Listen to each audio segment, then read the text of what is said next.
Hello friends, कैसे हैं आप सब। Welcome back to my channel GK everyday. तो आज हम डिस्कस करेंगे धातु और अधातु तथा उनके प्रमुख यौगिकों के बारे में डिस्कस करेंगे, जो कि बहुत इंपॉर्टेंट टॉपिक है और इससे रिलेटेड जो क्वेश्चंस होते हैं वो कंपटीशन एग्जाम्स में पूछे जाते हैं। तो आइए शुरू करते हैं।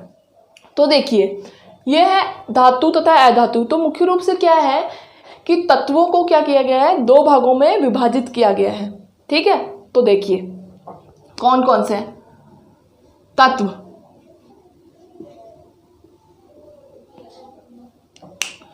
कौन कौन से देखिए आप।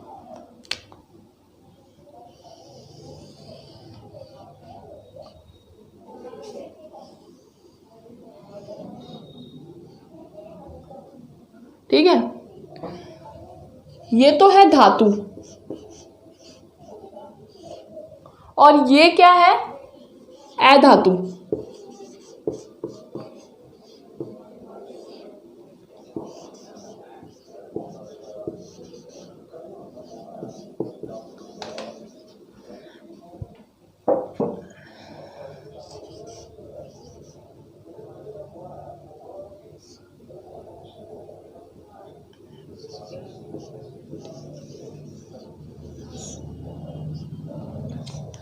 तो देखिए क्या है, धातु यानी कि मेटल्स और अधातु यानी कि नॉन मेटल्स, है ना। तो क्या है, तत्वों को एक और है जिसको क्या कहते हैं, उपधातु। तो उसके बारे में मैं आपको बताऊंगी। ये रहा,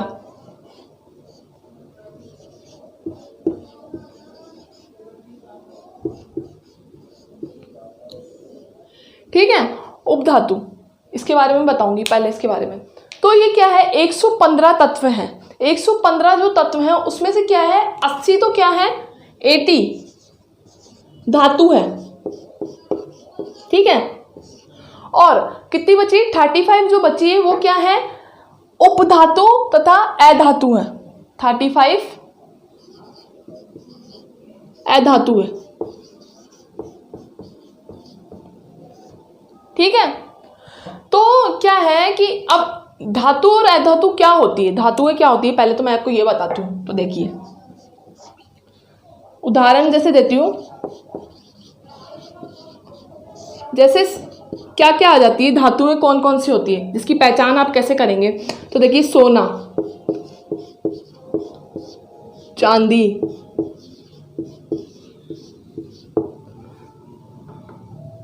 लोहा, zinc,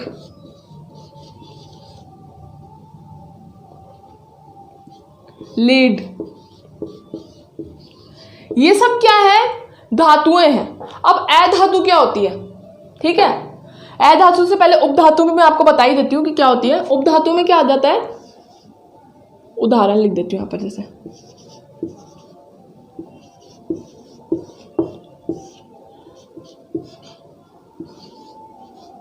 silicon, silicon,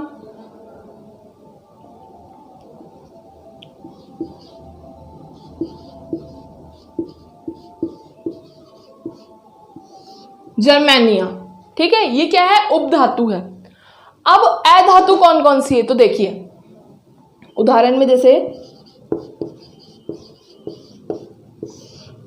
अधातु, nitrogen,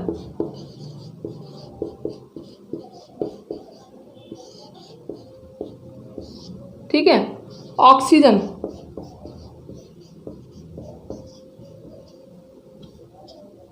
oxygen हो गई, ठीक है, नाइट्रोजन हो गई, ऑक्सीजन हो गई, सल्फर, सल्फर हो गई, फास्फोरस, ये सब क्या होती है, अधातुएं होती है। ठीक है, तो धातु क्या होती है, धातुएं जो कि कमरे के मतलब ताप पे क्या होती है, ठोस अवस्था में होती है। ये सारी चीजें क्या होती है, ठोस अवस्था में जो होती है वो तो होती है धातुएं। और जो अधातु वो होती है जो कमरे के ताप पे क्या होती है, द्रव अवस्था में होती है, वो क्या होती है, अधातु। द्रव अवस्था या गैस अवस्था में होती है, वो होती है अधातु।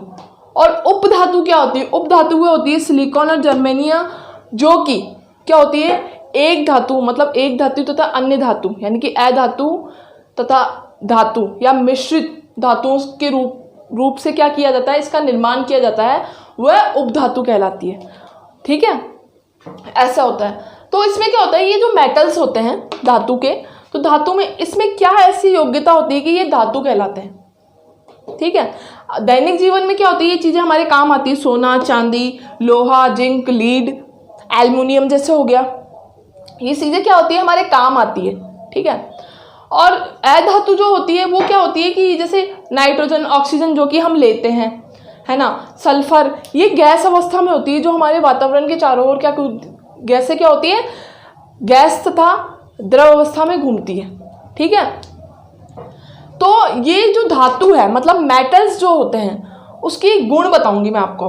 देखिए, मेटल्स के, धातु के गुण,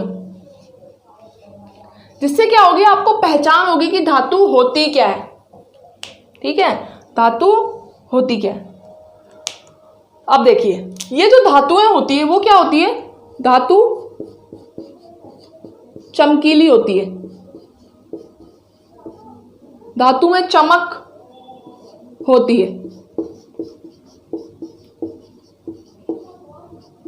ठीक है, और धातु क्या होती है कि इसको पीटकर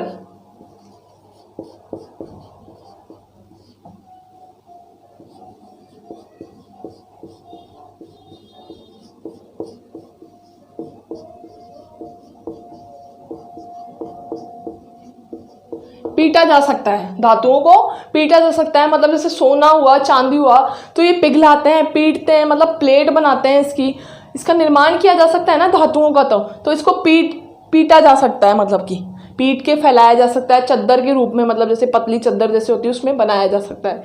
फिर क्या होती है, धातुएं ऊष्मा की क्या होती है, सुचालक होती है, ऊष्मा की सुचालक होती है, और विद्युत की सुचालक होती है।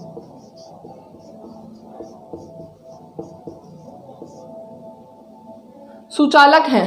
ठीक है, अब इसी में क्या होता है, अधातुएं क्या होती है, अब इसमें यही आ गया। ठीक है, तो अधातु इससे विपरीत होती है। मतलब धातुओं में क्या होता है, जैसे कि मैंने आपको अभी बताया ही था जस्ट, कि ये क्या होती है, कमरे के ताप पे ठोस अवस्था में पाई जाती है। क्या होती है, धातुएं। क्यों, क्योंकि ठोस होती है वस्तु, इनको तोड़ा जाता है, पीटा जाता है। ठीक है, पर एक ऐसी एकमात्र धातु है जो कि कमरे के मतलब ताप पे क्या होती है, द्रव अवस्था में होती है। ठीक है, कौन सी, मरकरी, जिसे हम पारा कहते हैं। तो आप डायग्राम मतलब स्क्रीन पे देख सकते हैं, ये क्या होती है, मरकरी होती है, इससे नापा जा सकता है। ठीक है, ये मरकरी है, देखिए, जिसे हम पारा कहते हैं। फिर इसके बाद में क्या आ गई, अधातुएं। तो अधातुएं जो कि द्रव तथा गैस अवस्था में होती है। तो इसके गुण क्या है, तो गुण देखिए आप, अधातु के गुण। मैं आपको शॉर्ट तरीके से इसलिए मतलब ऐसे समझा रही हूं कि आपको जल्दी याद हो। ठीक है, तो अधातु के गुण बताती हूं मैं आपको क्या क्या होते हैं। देखिए, अधातु ये क्या होती है, चमकीली नहीं होती है, चमकीली हो भी नहीं सकती है, क्योंकि ये अधातु है, नॉन मेटल्स, यानी कि गैस तथा द्रव अवस्था में। आपको गैस दिखती है क्या, महसूस कर सकते हो आप, उड़ती हुई दिखती है पर बहुत कम उड़ती रहती है वातावरण में। ठीक है, इसलिए ये क्या होती है, अधातु में चमक नहीं होती है।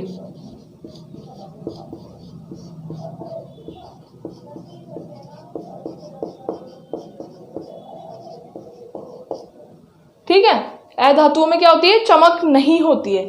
ये क्या होती है कि ऊष्मा की क्या होती है, ये कुचालक होती है। ऊष्मा और विद्युत की क्या होती है, कुचालक होती है। ऊष्मा की कुचालक, ऊष्मा की क्या होती है, ये कुचालक होती है। और आघातवर्तनीय पे क्या होती है, मतलब इसका क्या होता है, जो कथनांक होता है, गलनांक तथा कथनांक क्या होता है, कम होता है। पर इसी अवस्था में अगर हम धातु में देखें, मेटल्स में, तो इसका गलनांक व कथनांक क्या होता है, उच्च होता है। क्यों होती है, क्योंकि ये ठोस होती है। ये सारे जो तत्व है वो क्या है, ठोस है। ठीक है, तो इतना तो आपको समझ में आ ही गया होगा कि धातु और उपधातु में डिफरेंस क्या होता है। फिर आगे ये उपधातुएं, उपधातुएं क्या होती है, मैंने आपको उदाहरण बताया सिलिकॉन और जर्मेनियम। तो मैग्नीशियम जो कि एक ऐसी धातु है जिसका निर्माण क्या होता है, जहाज़ों यानी कि एरोप्लेन्स बनाने में, हवाई जहाज बनाने में किया जाता है। तो इसमें क्या होता है कि इसको बनाने में कौन कौन सी धातुएं लगती है, एक तो एल्युमिनियम लगती है, एक मैग्नीशियम लगती है। जब भी ये क्या होता है, इसमें उपधातु में मिश्रित धातुएं मिलती है, जब भी जाके उपधातु का निर्माण होता है। जैसे हम सोना भी बनवाते हैं तो वो भी उपधातु में एक तरीके से आएगा, क्योंकि सोने के अंदर भी तांबा मिलाया जाता है, तो वो क्या हो गई, मिश्रित धातु, तो उन्हें क्या कहा जाएगा, उपधातुएं कहा जाएगा। तो इतना तो आपको समझ में आ गया होगा कि धातु और अधातु में डिफरेंस क्या होता है। ठीक है, तो दोस्तों क्या होता है, मैंने आपको धातु और अधातु के बारे में तो बता दिया। अब है प्रमुख यौगिक। तो प्रमुख यौगिक जो होते हैं वो क्या होते हैं, देखिए क्या होता है, धातु के जो अन्य तत्व होते हैं वो संयुक्त रूप से विभिन्न प्रकार के यौगिकों का क्या करते हैं, निर्माण करते हैं। तो देखिए अब मैं आपको यौगिक क्या होते हैं उसके बारे में बताऊंगी। ये तो पता चल गया कि यौगिक क्या होते हैं, धातु क्या करते हैं, धातु के तत्व उनका निर्माण करते हैं। तो देखिए धातुओं के यौगिक,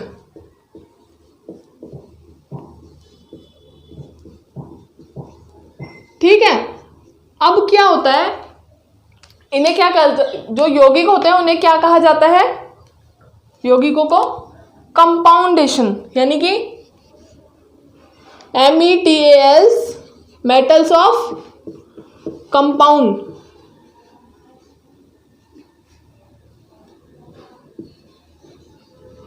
मेटल्स ऑफ कंपाउंड्स। ठीक है, ये होता है। तो इसमें क्या होता है, मतलब यौगिक क्या होते हैं, देखिए यौगिक वह होते हैं जो धातुओं से बनते हैं, मतलब धातुओं के तत्वों से बनते हैं। तो इसमें क्या हो जाता है कि अब क्या होता है इसमें, तो पहला मैं आपको बताऊंगी जो है वो है, उसका नाम है सोडियम क्लोराइड।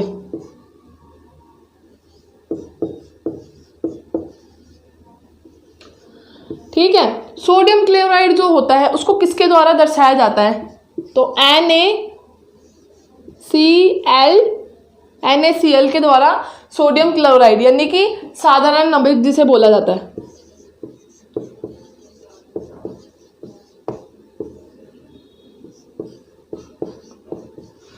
साधारण नमक को क्या बोलते हैं, सोडियम क्लोराइड।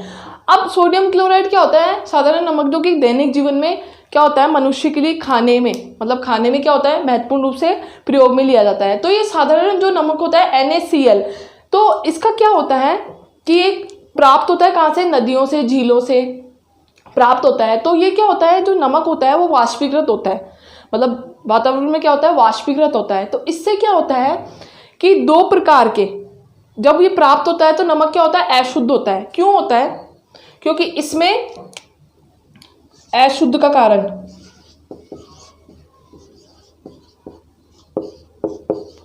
अशुद्ध नमक में क्या होता है, में तत्व कौन कौन से होते हैं, एक तो होता है मैग्नीशियम,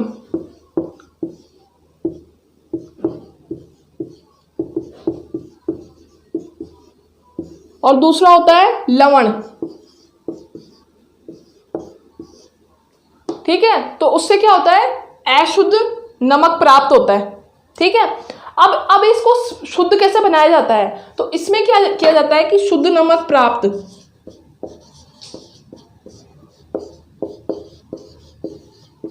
किससे होता है, करने के लिए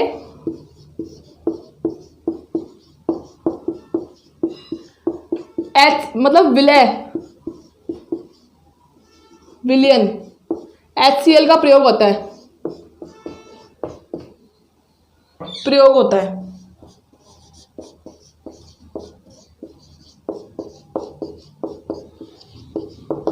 अब HCl में क्या होता है कि जो ये सोडियम क्लोराइड होता है ना, तो इसमें क्या होता है कि इसका जो तापमान होता है वो क्या होता है, ठोस होता है। मतलब ये जो सोडियम क्लोराइड जो होता है, तो ये क्या होता है, इसके गुण क्या होते हैं कि सोडियम क्लोराइड यानी नमक जो होता है वो क्या होता है, क्रिस्टल में पाया जाता है। क्रिस्टल होते हैं इसके, बहुत बड़े बड़े मोटे मोटे क्रिस्टल होते हैं। तो क्रिस्टल में जब ये पाया जाता है तो इसको पिघलाने के लिए क्या होता है, कितने तापमान पे इसको पिघलाया जाता है, 1094 तापमान पे जब पिघलाया जाता है तो उससे HCl जब मिलता है विलयन, तो क्या प्राप्त होता है, NaCl, यानी कि साधारण नमक प्राप्त होता है। NaCl नमक प्राप्त होता है शुद्ध।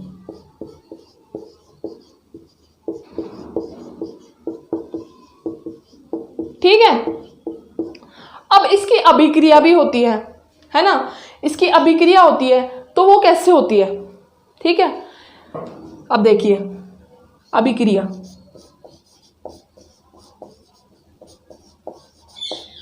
अब ये अभिक्रिया होती कैसे है, देखिए 2NaCl प्लस SO4,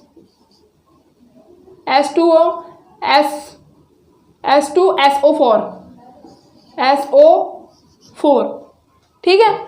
इसके बाद में फिर मैंने आपको बताया था ना कि इसकी अभिक्रिया होती है, तो क्या होता है इसमें 2NaCl प्लस H2SO4, फिर क्या बनेगी, अभिक्रिया हो रही है तो क्या बन रहा है, Na2SO4 प्लस 2HCl, ये क्या है,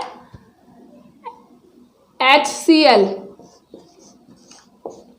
ये अभिक्रिया बनी। तो ये कैसे बनी, जब क्या हुआ, नमक प्राप्त हुआ, कैसे प्राप्त हुआ, 1094 केल्विन पे पिघलाया गया, ठीक है। पिघला क्या, तो क्या बना, ये अभिक्रिया बनी, है ना। फिर इसमें क्या मिलेगा कि HCl मिलेगा जब जाके ये अभिक्रिया पूरी होगी, तो मैं आगे बताती हूँ आपको। तो दोस्तों उसके बाद में क्या हुआ कि क्या मिला, मैंने आपको अभिक्रिया बताई थी, उसके बाद में ये बना NaCl plus H2O plus NH3, ठीक है। फिर क्या बना, प्लस CO2, फिर इससे अभिक्रिया हुई तो क्या बना, NaHO3 प्लस NH1 और Cl। तो ये क्या हो गया कि जो ये सोडियम क्लोराइड बना, सोडियम बाइकार्बोनेट, बाइक्लोराइड सॉरी,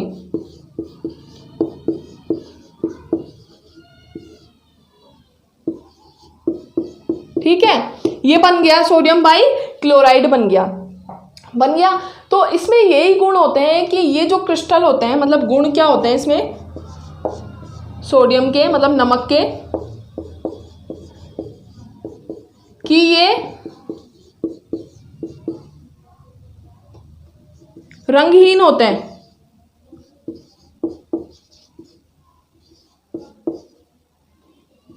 रंगहीन होते हैं, रंगहीन होते हैं। तो इतना तो आपको समझ में आ गया होगा कि इसी तरीके से क्या होती है कि जो सोडियम क्लोराइड मतलब कि यौगिकों की क्या होती है, अभिक्रिया होती है। तो ये क्या है, इसके भौतिक गुण, ये क्या है, इसके भौतिक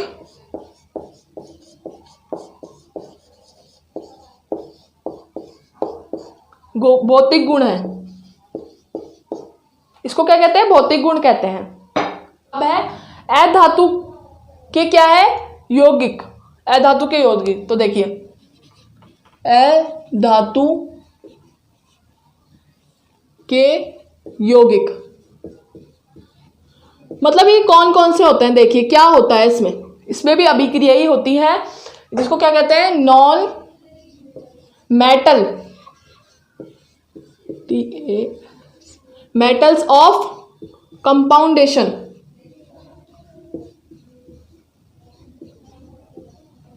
कंपाउंडेंस जिसको कहते हैं, यानी कि कंपाउंडेंस का मीनिंग क्या होता है, यौगिक।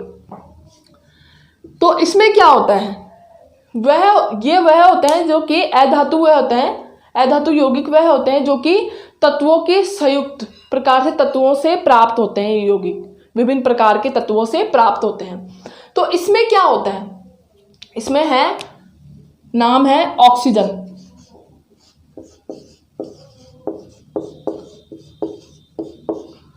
ऑक्सीजन क्या होती है? ऑक्सीजन जो कि क्या होती है, मानव शरीर के लिए अति आवश्यक होती है, जिससे क्या कहा जाता है, ऑक्सीजन यानी कि प्राण श्वसन भी कहा गया है। ऑक्सीजन को क्या कहा जाता है? प्राण श्वसन।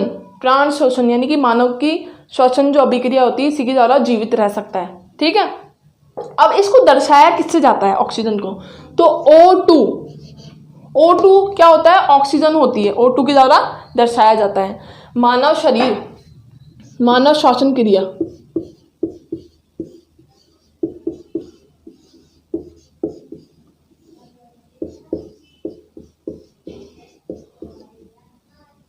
ठीक है। तो क्या होता है अब इसकी संयोजकता, इसमें क्या होता है कि ये एक ऐसा ये क्या होता है, एक ऐसी मतलब संयोजकता होती है जिसमें अणु होते हैं, मतलब अणुसूत्र होते हैं, और क्या होते हैं, इसका अणुभार होता है। तो इसकी क्या होती है? अभिक्रिया होती है। तो देखिए अभिक्रिया कैसे होती है। आपसे क्या है, कंपटीशन एग्जाम से कुछ भी पूछ सकता है कि ऑक्सीजन को किसके द्वारा दर्शाया जाता है, या इसकी अभिक्रिया बताइए। तो अभिक्रिया देखिए आप, ये होती है अभिक्रिया। तो जैसे ये क्या है, O2 है, ठीक है, O2 है। तो इसमें क्या होते हैं, इसके आसपास क्या होता है, ऑक्सीजन यानी कि गैस अवस्था होती है। सबसे पहली बात तो ये होती है। गुण क्या होता है कि गैस अवस्था में होती है, ये गैस अथवा द्रव अवस्था में होती है। ठीक है, ये क्या होती है, ठोस अवस्था में नहीं होती। इसके गुण क्या होता है, ये रंगहीन होती है, गंधहीन होती है। ठीक है, स्वीडन ने 1773 में इसकी खोज की थी। ठीक है, स्वीडनशील ने। तो उसमें क्या था कि एक अभिक्रिया की थी KNO3 से, जिसमें क्या हुआ था कि इसको ज्वलनशील मतलब गर्म किया गया था, जिससे ये नीला नीला पदार्थ निकला था। ठीक है, तो हम अभिक्रिया कर रहे थे। तो देखिए अणु कितने हैं इसके, अणुसूत्र, तो ये ऑक्सीजन है। तो इसमें क्या है कि 8 क्या है, अणुसूत्र है ये। ठीक है, अब इसकी अभिक्रिया हुई। ठीक है, क्या हुआ, 2 ये है, मतलब संयोजकता कितनी है इसकी, 2 है। तो क्या बने, क्या बना ये, 16 बन गया ना, इंटू हो गया ना इससे, 8 में 8, 8 दूनी 16। तो अणुओं का भार कितना हुआ,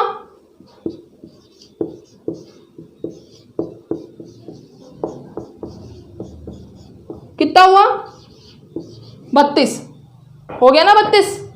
ठीक है, अब हमको क्या करना है, अभिक्रिया करके इसकी संयोजकता निकालनी है। संयोजकता कितनी निकलेगी, देखिए आप, ओ रख दिया, ओनली ऑक्सीजन। ठीक है, रख दिया, माइनस करके फिर और कर दिया, कुछ नहीं हुआ। तो इसकी संयोजकता कितनी होगी, 2 क्या होगी, इसकी संयोजकता होगी।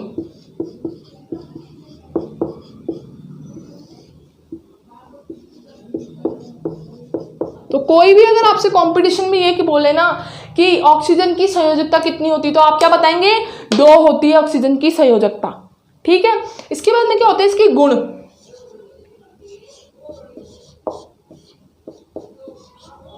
गुण, ऑक्सीजन के गुण ऐसे लिख देगा, ऑक्सीजन के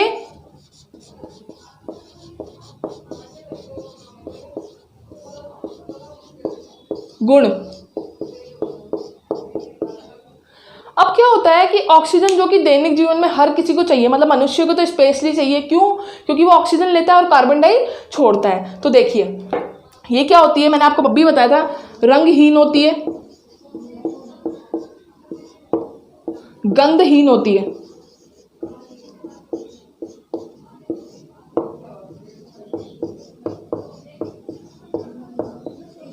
इसकी क्या है, ये गुण है, और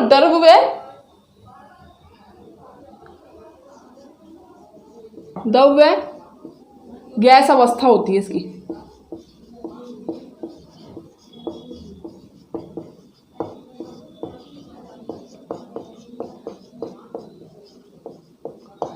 तो ये क्या होती है, अभिक्रिया होगी। तो मैंने आपको क्या बता दिया कि धातु और अधातु यानी कि यौगिक जो होते हैं, कंपाउंडेशन की क्या बता दी मैंने आपको, अभिक्रिया बता दी। इसी तरीके से सारे जितने भी यौगिक है उनकी अभिक्रिया होती है। तो दोस्तों इसी प्रकार से क्या है कि जो ये धातु और अधातु तथा इनके यौगिकों का जो ये चैप्टर है, मतलब टॉपिक है, वो कंप्लीट हो चुका है।